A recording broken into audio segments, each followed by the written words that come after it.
Please welcome Julie Brill, Microsoft's Chief Privacy Officer for A World Without Privacy.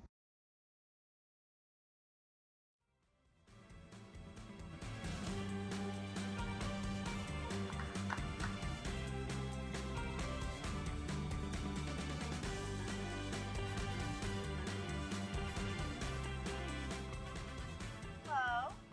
I have a lot of microphones here. I'm not sure which one I'm supposed to use. What's supposed to be happening here? I've got many microphones. I'm using one microphone. All right. Hi, everybody. As was mentioned, I'm Julie Brill, and I'm so delighted to be here for Data Privacy Day. 10 years of remarkable technology innovation have given us so many undeniable benefits. New ways to work, new ways to find information, and new ways to treat diseases. New ways to understand the world. All of it possible because we can now capture, store, and analyze so much data. But a lot of that data is about us, creating an incredibly detailed and indelible record of the most private aspects of our lives. Along the way to this technical revolution, it seems we've unwittingly made a trade-off: experiences that are more personal, convenient, and more immersive in exchange for information about what we like, where we go, how we feel, who we know, often to be used in ways we don't understand or even know about. Now we're grappling with a crucial question. How do we provide people with the privacy they want and the immersive digital experiences they have come to expect and even love? One thing we do know, the line needs to be redrawn because we are not okay with what, in too many cases, is happening with our data. We are not okay with a website where kids can make short videos of themselves, lip-syncing to their favorite songs to post for anyone to watch. That also requires them to provide their full name, email address, phone number, a picture, and a short biography, and make all that information public and publicly available by default. We're not okay when the television in our living room captures second-by-second information about everything we watch and associates it with information about household members who also might be watching, including information about age, marital status, income, education level, and sells it to third parties without our permission. And we're not okay when life insurance companies, again, life insurance companies, predict our health status by sifting through the digital records we leave of the pictures that we post online, the activities we engage in, the purchases we've made, our social media history, and our location data. We're not okay when the fertility tracking app that we use to record the details of our reproductive lives, our menstrual cycles, our sexual activity, medications, and our moods, sells all that information to our boss and our insurance company. And we are not okay when a little-known startup scrapes our photos from around the web to provide real-time identification to police and to others. These are all real-life examples. A couple of them have been the target of FTC action. The rest are simply a reflection of what is happening in the world we live in today. Now, I'm pretty sure that we'd agree that all of these practices cross the line of decency and respect that companies must honor to earn our trust when it comes to privacy. In 1997, the FTC held 4 days of hearings on how to preserve fundamental human rights in the post-industrial age.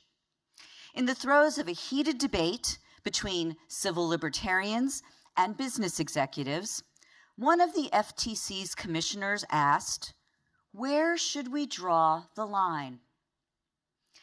As Shoshana Zuboff pointed out in the New York Times earlier this week, that line was never drawn. More than 2 decades later, the issue of how much privacy we have and how much more we need has taken on renewed urgency. In our digital world, progress and prosperity depends on trust. But today, in the face of a growing backlash against the technology industry because of revelations about the misuse of personal data, trust hangs in the balance. We know that our most sensitive data about our health, our reading habits, our religious beliefs, and our location throughout the day has become a commodity to be bought and sold in an invisible marketplace. And we know that our data is being used to target us in cynical and dishonest ways to sway our opinions, manipulate our beliefs, and influence our vote. In order to effectively address these issues, we must return to first principles and recognize that privacy isn't simply a human right. It is a foundational right on which all other human rights are built. Without privacy, there can be no rule of law. Without privacy, our ability to question our government and to protest injustice is lost. Without privacy, democracy cannot function. From Twitter to Instagram, Facebook to Snapchat, and well beyond, so much of who we are and how we understand the world is shaped by our interactions and experiences in the digital world. All of it captured and stored in digital form. 130 years ago, the great American legal thinker, Louis Brandeis, said that technological advances of his time had invaded sacred precincts of private and domestic life and were threatening the right to be let alone. Now, instead of demanding the right to be let alone, I believe that we've shifted to an understanding of privacy that must embrace 2 critical concepts: the ability to use digital tools and technologies to engage and communicate freely, and the ability to maintain control over how our personal information is used and to be secure in the knowledge that companies are accountable for safeguarding our data. I firmly believe that we can do both: preserve the right to privacy and enjoy the benefits of technology innovation. But to achieve this, people must have meaningful control, and companies must accept responsibility to be accountable for how they collect and use personal information. Both are essential to truly protecting privacy. The solution is also equally a matter of law and a matter of technology. And the good news is that we are making progress on both fronts. GDPR signaled the beginning of a global movement to adopt privacy laws that strengthen the right of consumers to control their personal information. The California Consumer Privacy Act is an important step forward, a step toward more robust consumer control over the collection, use, and sharing of personal information here in the United States. But more remains to be done. The imperative to enact strong privacy protections to draw the line has never been greater. Such legislation should offer baseline rules that focus on how data is collected and how it is used. They should require more transparency for data brokers and provide specific protections for sensitive data. Legislation should also regulate new technologies such as facial recognition, and it should be flexible enough to protect our privacy in a world of ambient data collection that is quickly emerging from ubiquitous connected devices that make up the Internet of Things. While enacting a strong privacy law is critical, we must also start to think about privacy more holistically and integrate our efforts to preserve privacy with our work to protect consumers and to preserve competition. We should ensure that consumer data use does not become data abuse through the targeting of our most vulnerable citizens, particularly children and the elderly. Now, at the same time, it's important that we think about privacy, that as we're thinking about privacy as an imperative, we also should be thinking about privacy as an opportunity. It's an opportunity that begins with approaches that fully embrace privacy by design, by making privacy protections the default in every business practice and technology across every aspect of how information is collected, stored, processed, and used. And we can do more to seize this opportunity by making the drive to advance innovation and privacy as central to what we do as the drive to advance innovation in every other emerging technology. But even with new laws in the United States, comprehensive privacy by design, and more deeply embedded privacy-enhancing technologies, we still need to acknowledge that data doesn't recognize national borders, and privacy protection is an issue that is fundamentally global in nature.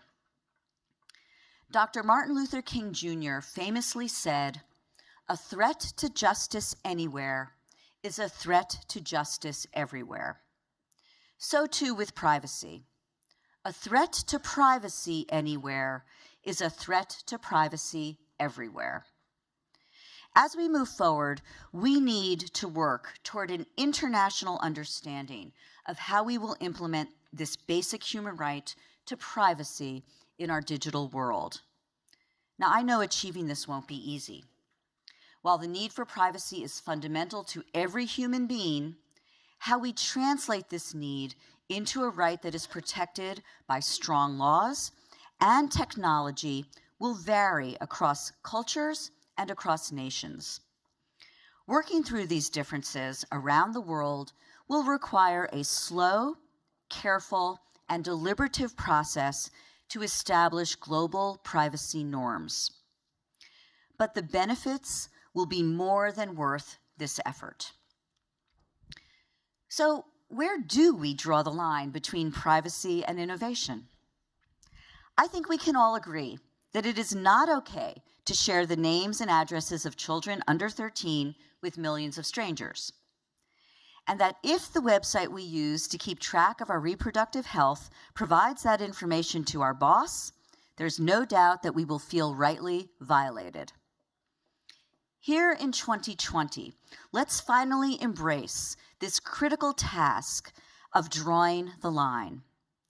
Let's embrace it in a way that recognizes our relationship to technology and to privacy are deeply entwined. Let's embrace the reality that our task must include a framework of laws and technologies that guarantee individuals the power to decide what information they want to share so that they can draw their own line. A framework that also gives people the security they need that comes from knowing that they are not alone in this endeavor, because companies will honor lines that simply cannot be crossed. A framework that gives companies both the ability and the responsibility to respect individuals' decisions and serve as trusted stewards of their data. Clearly, we're not there yet. But if we work together, we can create a world where privacy is honored today and send a signal to future generations that as technology continues to advance, the right to privacy must always be protected. Happy Data Privacy Day.